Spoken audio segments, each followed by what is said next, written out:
Welcome to JP news.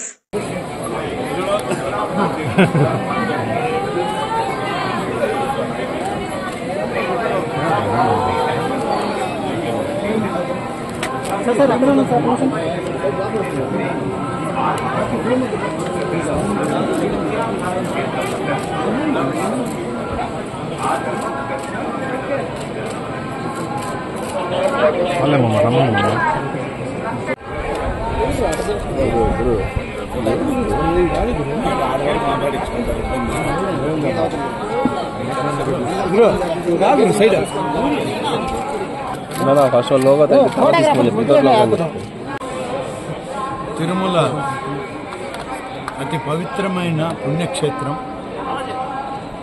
హిందువులు నిత్యం ఆరాధించి స్వామివారి కరుణా కటాక్షాల కోసం ప్రపంచవ్యాప్తంగా ఉన్నటువంటి హిందూ సమాజం అంతా కూడా ఆరాధిస్తుంది. అటువంటి పుణ్యక్షేత్రంలో ఇవాళ ఆ దేవదేవుని దర్శించి జరగబోయేటువంటి బ్రహ్మోత్సవాలని దిగ్విజయంగా జరపాలని, జరిగేటట్టు ఆయన ఆశీర్వదించాలని, అలాగే ప్రభుత్వం నుంచి రాష్ట్ర ముఖ్యమంత్రిగా శ్రీ నారా చంద్రబాబు నాయుడు గారు పట్టు వస్త్రాలతో స్వామికి సమర్పించుకోవడానికి అనుమతిని ప్రసాదించమని స్వామివారిని వాళ్ళు వేడుకొని 4వ తారీఖున ప్రారంభమయ్యేటువంటి శ్రీవారి బ్రహ్మోత్సవాలకి ఈ రాష్ట్ర ముఖ్యమంత్రిగా శ్రీ చంద్రబాబు నాయుడు గారు స్వామివారికి పట్టు వస్త్రాలని సాంప్రదాయబద్ధంగా ఆగమ శాస్త్ర ప్రకారం పవిత్రమైనటువంటి కార్యక్రమంలో వారు పాల్గొనడం జరుగుతుంది.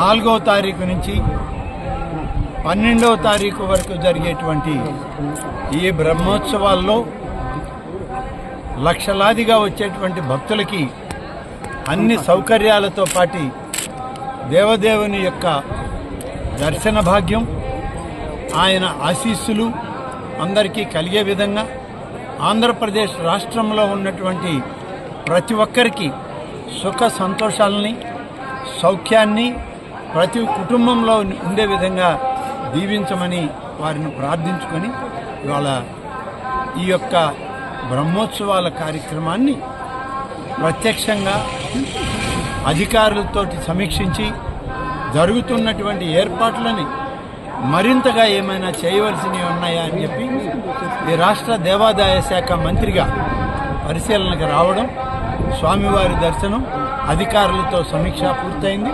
తప్పకుండా స్వామివారి యొక్క ఆశీస్సులు సంపూర్ణంగా హైందవ సమాజం మీద ఉంటుందని చెప్పి ప్రగాఢమైన విశ్వాసంతో ఇవాళ దేవదేవుని దర్శించుకోవడం జరిగింది. సరే, కల్తీ గురించి రెండవది శ్రీ కాళహస్తీశ్వర స్వామి ఆలయం, మూడవది శ్రీశైల బ్రహ్మరాంబిక మల్లికార్జున స్వామి ఆలయం, 4వది విజయవాడలో వెలిసినటువంటి కనకదుర్గ అమ్మవారి ఆలయం, 5వది ద్వారకా తిరుమల, 6వది అన్నవరం శ్రీ సత్యనారాయణ స్వామి వారి యొక్క ఆలయం, 7వది సింహాచలం లక్ష్మీనరసింహస్వామి ఆలయం. అన్ని ఆలయాలు కూడా ఇప్పటికీ అన్నిట్లో కూడా ఏది తప్పో ఒప్పో అనేటువంటి ధోరణికి వెళ్లకుండా నిన్ననే మహాశాంతి, మహాసంప్రోక్షణ కార్యక్రమాలు అన్ని ఆలయాలు, అన్ని వైష్ణవ సంప్రదాయ ఆలయాలన్నింటినీ కూడా రాష్ట్రంలో చిన్న పెద్ద అన్ని ఆలయాలు చేయమని చెప్పి ఆదేశాలు ఇచ్చాం, చేస్తూ ఉన్నారు. ఈ యొక్క అన్న ప్రసాదాలు కానీ, స్వామివారి కైకార్యానికి పెట్టిన ప్రసాదాలు కానీ ఇప్పటికే అన్ని కూడా పరీక్షించడం జరిగింది. కొనుగోలు చేసేటువంటి వస్తువుల మీద కూడా నియమ నియంత్రణలు విధించాం. తప్పనిసరిగా అన్నీ కూడా పరిశీలన చేసి పరీక్షించిన తర్వాతనే ఆలయంలోకి తేవాలని కూడా చెప్పడం. చివరిగా ఏదైతే గత ప్రభుత్వంలో జరిగినటువంటి అవకతవకలపైన ఇప్పటికీ ఒక స్టేట్ బిజినెస్ విచారణ జరిగింది, దానికి సంబంధించి త్వరలోనే ఆ నివేదిక కూడా రాబోతుంది ప్రభుత్వానికి. నిన్న మొన్న ప్రత్యేకంగా వేసిన ఈ సిట్ నివేదిక కూడా రాగానే అన్నిటినీ కలిపి, అంటే విజిలెన్స్ నివేదికలో ఈ లడ్డు సమస్య రాదు, ప్రసాదాల సమస్య లేదు, మిగతా అన్ని సమస్యలు ఉన్నాయి. వాటి మీద దృష్టి సారించారు అధికారులు. ప్రత్యేకంగా ఇవాళ స్వామివారి ప్రసాదం మీద కూడా సిట్టు వేయడం జరిగింది. ఈ రిపోర్ట్లు కూడా వచ్చాక ఒక సమగ్రమైన నిర్ణయం ముఖ్యమంత్రి గారి స్థాయిలో తీసుకోండి.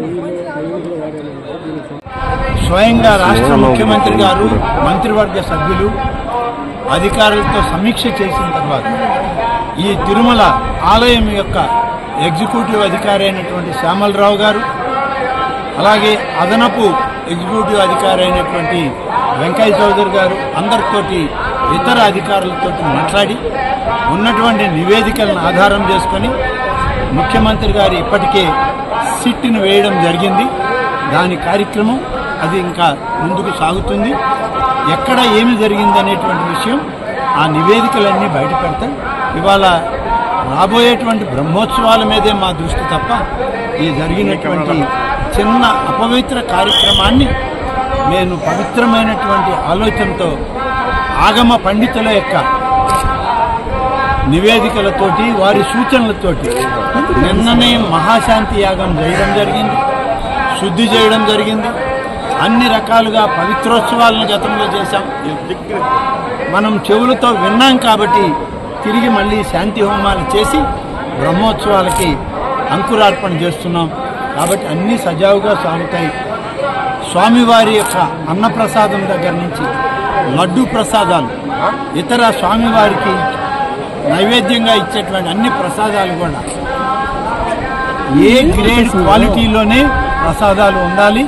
ఏ ఒక్కదానిలో కూడా తేడా ఉన్నా కూడా ఉపేక్షించమనేటువంటి విషయం ముఖ్యమంత్రి గారు ఇవాళకి ఇప్పటికే స్పష్టం చేయడం జరిగింది. అదేవిధంగా అధికార యంత్రాంగం కూడా ఇక్కడ పనిచేయడం ఎలాంటి అపవిత్ర కార్యక్రమాన్ని తిరుమలలో జరగనివ్వం.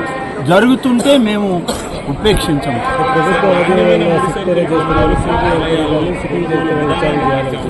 ఈ వివరాలన్నీ దీనికి సంబంధించినవి మళ్ళీ ఇంకొక సందర్భంలో ఇంకొక దగ్గర మాట్లాడతాం. కానీ ఇంత మించి వేరే విషయాలు తిరుమల క్షేత్రంలో స్వామివారి ముందు మనం మాట్లాడడం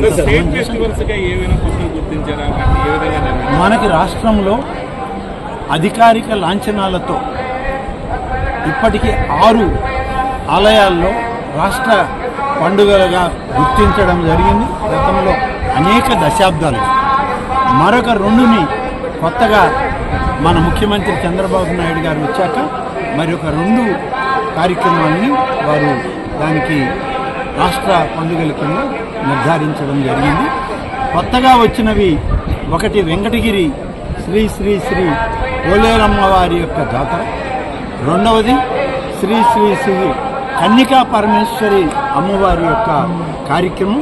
ఇవి 2 కూడా రాష్ట్ర పండుగల కింద నిర్ధారించడం. శ్రీవారి భక్తులు టీటీడీ స్వయంగా ఒక డైరీ ఓపెన్ చేసుకోవచ్చండి కూడా డిమాండ్. ఇవన్నీ కూడా రాబోయేటువంటి రోజుల్లో ముఖ్యమంత్రి గారు రాబోతున్నారు. వారితో అధికారులతో కూడా ఇంకా ఎక్కువగా సమీక్ష చేసి అవసరమైనటువంటివన్నీ చేయాల్సింది. ఇప్పటికే చాలా ప్రక్షాళన జరుగుతుంది. అధికార యంత్రాంగం పూర్తి స్థాయిలో పనిచేస్తుంది. ముఖ్యమంత్రి గారి ఆదేశాలను తప్పకుండా పనిచేస్తున్నారు. ఇంకా కూడా చేయవలసిన కార్యక్రమాలు ఉన్నాయి. ఒక్క రోజులో సమూలంగా గతంలో జరిగినటువంటి అనేక మార్పుల్ని సరిచేసి ముందుకు తీసుకునే ప్రయత్నం ఇవాళ జరుగుతుంది.